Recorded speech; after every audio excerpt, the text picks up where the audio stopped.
When the Harris family moved into an old house on the outskirts of a small town in Pennsylvania, 8-year-old Tommy was thrilled. There was something special about the house. Creaky stairs, locked doors leading to nowhere, and even a huge attic with dusty trunks.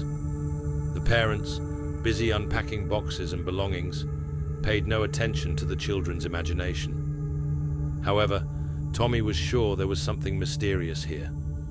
A few days later, Tommy found a new friend. His name was Oscar. He was tall, thin, with long arms and big black eyes. He always appeared in the dark corners of the room, but never came into the light. Tommy would tell him secrets, and Oscar would whisper strange stories in response. Sometimes these stories scared the boy, but he continued to play with him anyway. The parents were worried. Tommy talked to the void more and more often, laughing in the empty room and assuring them that he had a best friend.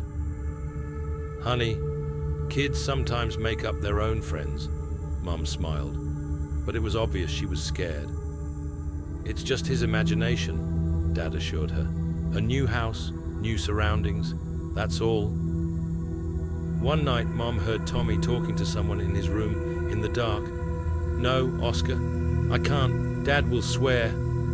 And then there was a short pause, and Mum heard the words, "Okay, but only once." The next morning, Dad woke up before everyone else and found the door to the attic open, although he was sure he had locked it. Inside, among the old things and dusty boxes, stood Tommy. "What are you doing here?" his father asked sternly. "I was looking for a present to give my friend Oscar," the boy replied. "For whom?" The father frowned. Tommy silently pointed to the corner. The father turned around, but there was no one there, just an old broken doll with no eyes. The man shuddered. He didn't remember seeing her before. That night, Tommy spoke to Oscar again. "You promised," he whispered. "I have done everything as you demanded. Give me my gift." The parents woke up and heard strange footsteps. It was as if someone had walked down the hallway to Tommy's room. They ran to their son's room, turned on the light. However, only Tommy was in the room. "It's him! He's angry!" screamed Tommy. The next morning, the parents couldn't find Tommy. They searched the whole house.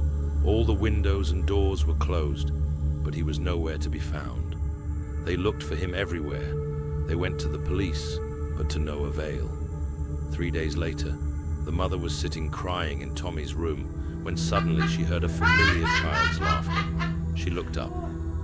From the mirror, Tommy was looking back at her. He stood there on the other side of the mirror, holding the hand of a dark, tall figure with black eyes. The boy smiled and whispered, "I found my present."